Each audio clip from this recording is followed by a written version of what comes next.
What is the rudest thing that a guest did to your pet in your home? I have two cats, a 7-year-old orange tabby named George, and a 2-year-old black cat named Theo. I've had George since he was a kitten, when my college roommate found him behind our apartment building during finals week. He's always been the sweetest, most gentle cat you could imagine. He literally greets everyone at the door and has never hissed at anyone in his life. Theo I adopted from a local shelter after my breakup last year. He's more reserved, but still friendly once he warms up to you. They're basically my family at this point. So my friend Nancy recently started dating this guy Cairo. We've all hung out maybe 4 or 5 times at bars and restaurants, and he seemed okay, kind of loud and opinionated, but nothing major. He's the type who always has to one-up everyone's stories and knows everything about everything, but I figured he was just trying too hard to impress everyone since he was new to our friend group. Last Saturday, Nancy brought him over to my place for what was supposed to be a movie night with some other friends. Everyone else had to cancel last minute because of a stomach bug going around. Apparently the new Thai place downtown isn't as great as the reviews suggest, so it ended up just being the 3 of us. The evening started fine. George did his usual welcome routine, rubbing against everyone's legs and showing off his belly, while Theo watched cautiously from the cat tree in the corner. Cairo made some comment about how he isn't really a cat person, and grew up with real pets like German Shepherds. But whatever, not everyone is into cats. We ordered pizza, opened some White Claws. Cairo made sure to tell us how he usually drinks craft beer but would settle for White Claw,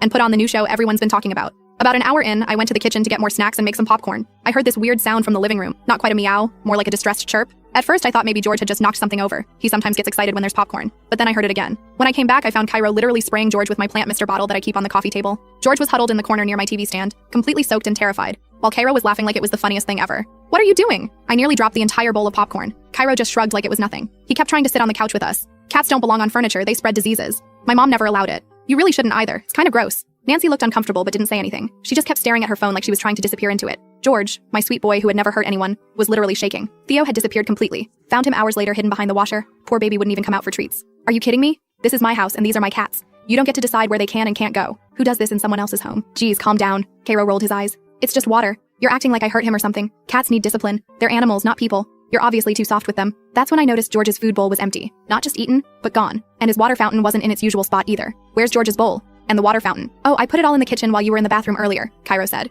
You shouldn't feed them in the living room. It's unsanitary. My mom's a vet tech, so I know about these things. You should really keep them on a feeding schedule too. Free feeding makes them fat and lazy. I lost it. You moved my cat's food without asking? What gives you the right to come into my home and reorganize my pet's things? They live here, you don't. Nancy finally spoke up, but only to try to smooth things over. He's just trying to help. Maybe we should all calm down. Help? He terrorized George and probably traumatized Theo. Did you see how scared they are? This isn't helping. This is being a controlling jerk who can't respect boundaries. Cairo started arguing about how I was being dramatic, and how this is why people think cat owners are crazy, but I stood my ground. Nancy tried to mediate, suggesting we all take a breath and talk about this rationally, but I was done. I told them both to leave. As they were leaving, Cairo had the audacity to say, you know, this is why you're single. You care more about cats than people. It's kind of sad, really. It's been 3 days. Nancy sent me a long text saying I overreacted and that Cairo feels bad. Doubt it. But I haven't responded. She also said he was just joking around and didn't mean to upset me or the cats. George is still acting weird. He's been clingy and nervous, especially around the couch area. He used to love napping there, but now he'll only sit on it if I'm there too. Theo finally came out of hiding but runs at any sudden movements. I've never been so angry.